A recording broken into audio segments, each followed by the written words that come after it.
La selección de Chile es una de las más longevas dentro del panorama sudamericano y su historia está llena de ascensos y caídas que han marcado el devenir de la Roja durante muchos años. Por eso podemos hablar de algunas actuaciones para el olvido del combinado austral en las despiadadas eliminatorias sudamericanas, que hacen pagar caro cualquier relajación y error, como se evidencia en el presente camino a Qatar, donde todos los equipos se juegan la vida en cada partido. Así que es vital que estés informado minuto a minuto, y una forma inteligente de hacerlo es descargar OneFootball. Por eso acá les facilitamos un link, el cual encontrarán en la primera línea de la descripción de este video, o este código QR si nos están viendo desde un computador o una tablet, y con solo escanearlo ya podrán acceder a toda la cobertura que les tiene preparada OneFootball, con noticias previas de los partidos, las formaciones, alertas de los encuentros en tiempo real y actualizaciones permanentes con todo lo que suceda en las tablas de posiciones. Así que prepárense por una apasionante recta final de las eliminatorias con la mejor herramienta para estar enterado de lo que sucede en el mundo del fútbol.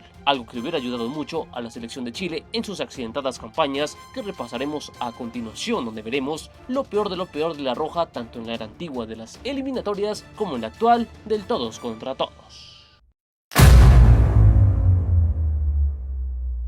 Antes de que Chile se convirtiera en un candidato habitual para ir a la Copa del Mundo, pasó por un largo periodo de construcción donde le tocó aprender duras lecciones como su nefasta campaña para ir al Mundial de Suiza 1954. Y es que Chile junto a Brasil y Paraguay disputó las que fueron las primeras eliminatorias sudamericanas en regla por allá a principios del año 54. Un reto que se antojaba ideal para medir los avances de una Chile que luego de sufrir las primeras décadas del siglo XX, donde fue la selección más débil del panorama sudamericano, desde mediados de los 40 empezó a ver un avance en su fútbol, gracias entre otras cosas a la labor incansable del recordado entrenador Luis Tirado. Sin embargo, a pesar del optimismo que estaba despertando este proceso de evolución, el camino para ir a la Copa de Suiza 1954 fue un completo fiasco, ya que si bien Chile iba a enfrentar a las dos selecciones sudamericanas más en forma de ese entonces, pues fueron la campeona y la subcampeona del campeonato sudamericano de 1953, la preparación de la selección chilena para esas eliminatorias estuvo bastante lejos de ser la ideal, pues según describe el reconocido periodista Edgardo Marín en su libro La Roja de Todos, la seriedad que se le dio a la clasificación por parte de la clase directiva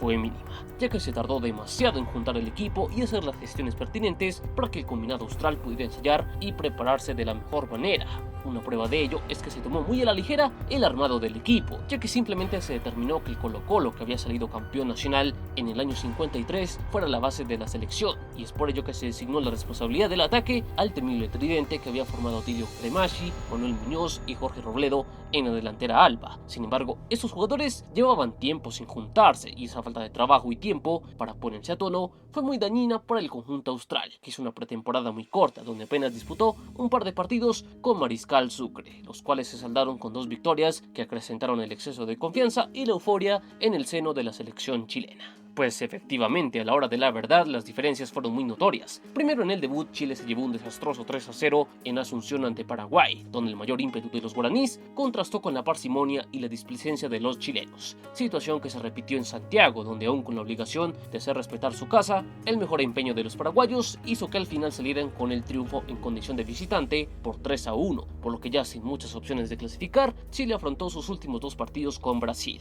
donde si bien el rendimiento de la Roja mejoró, al final la mayor jerarquía de la verde amarela imperó con sendos triunfos por 2-0 en Santiago y por 1-0 en Río, lo que dejó a Chile con una campaña para el olvido con 0 puntos y una desastrosa diferencia de gol de -9, números que retrataron a un equipo chileno que nunca encontró su mejor forma, que fue inexistente en ataque y en defensa, dependió demasiado de una labor descomunal de su portero Sergio Livingston, gran responsable de que la presentación austral no fuera aún peor. Sin embargo, luego llegarían mejores días para el fútbol chileno, el cual evitó el último lugar de las eliminatorias por muchos años, hasta la llegada de un nuevo desastre que repasaremos a continuación.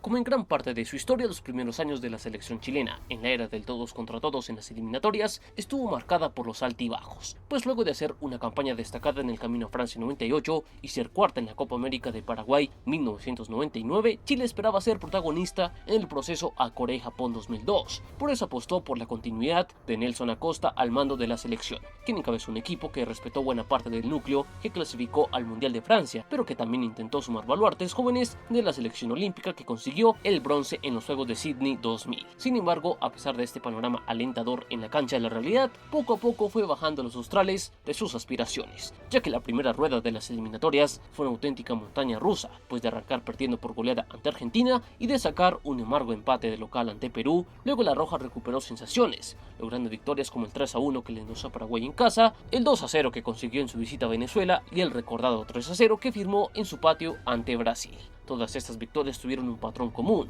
y fue el aporte individual que le dio la histórica dupla Sasa, quienes anotaron y participaron en la mayoría de los goles de sus partidos. Sin embargo, los problemas aparecieron cuando la participación de la temible dupla chilena se hizo más intermitente, ya que las lesiones castigaron al matador, y los años empezaron a ser de las suyas en el caso del Bambán Zamorano. Ausencias que dejaron en evidencia la fragilidad del plan de juego de Acosta, el cual apelaba a ser seguro en defensa para luego darle el balón por medio de pelotazos a sus delanteros intratables, para que estos sacaran diferencias, por lo que cuando llegó el declive de la pareja Sasa, lo mismo sucedió con el juego de Chile, que nunca encontró un plan B y se hizo demasiado dependiente de sus figuras. Por eso la goleada a Brasil fue la última victoria que firmaría aquel desbalanceado equipo de la Roja, que ante la falta de resultados desde la ANFP empezaron a llegar las decisiones desesperadas que terminaron de echarlo todo a perder. Primero con el cese a Nelson Acosta a principios del 2001, donde Chile ya era séptima de las eliminatorias. Y a pesar de que se comentó que la Roja pudo traer a un DT bien posicionado en ese momento, como Ramón Díaz, desde la directiva de la ANFP, rechazaron los términos del argentino, el cual exigía trabajar con la totalidad de su cuerpo técnico. Por lo que en vez del pelado, desde el ente rector del fútbol chileno, prefirieron a Pedro García, el cual, si bien llegó con una extensa carrera de entrenador por el fútbol chileno y mexicano a sus espaldas, el DT austral nunca supo cómo darle la vuelta al equipo, y a las ausencias y a los bajones de rendimiento se sumó el factor de la indisciplina, que terminó por desbaratar la solidez de un conjunto que se dedicó a acumular derrotas en las eliminatorias, unas tan dolorosas como el 3-1 sufrido en Perú, el 1-0 que se presentó en la visita a Paraguay y que significó la eliminación definitiva, o la histórica derrota ante Venezuela como local por 2-0, que fue la primera victoria de visitante de la Vinotinto por eliminatorias. Un hecho vergonzoso que le significó a Pedro García su destitución y la consolidación de su mote, Pierdo García, que retrató lo pobre que fue su labor al mando de la Roja. Tras esto, Jorge Garcés asumió con el único propósito de darle un cierre decoroso a la eliminatoria, algo que no logró, ya que muchos jugadores renunciaron a seguir disputando la clasificación mundialista, por lo que con un combinado prácticamente del fútbol local, el Peineta Garcés cerró la eliminatoria con derrotas ante Brasil, Colombia y un empate a 0 de local ante Ecuador, lo cual cerró una nefasta campaña de apenas 3 victorias, 3 empates y 12 derrotas, porque con la misma cantidad de puntos y más un caótico menos 12 en la diferencia de gol, la campaña de Chile rumbo a Corea y Japón 2002 es por lejos la peor presentación de la Roja en la era del todos contra todos. Y hasta acá este repaso por los distintos desastres que causaron las peores presentaciones de Chile en las dos eras de la eliminatoria de CONMEBOL. ¿Cuáles crees que han sido los males históricos de la Roja que hacen que aún hoy en día, a pesar de gozar de un periodo exitoso no hace mucho, tenga un andar tan irregular? Los leemos en los comentarios y recuerden que aquí adoramos el balón. Están en Palabra de Gol.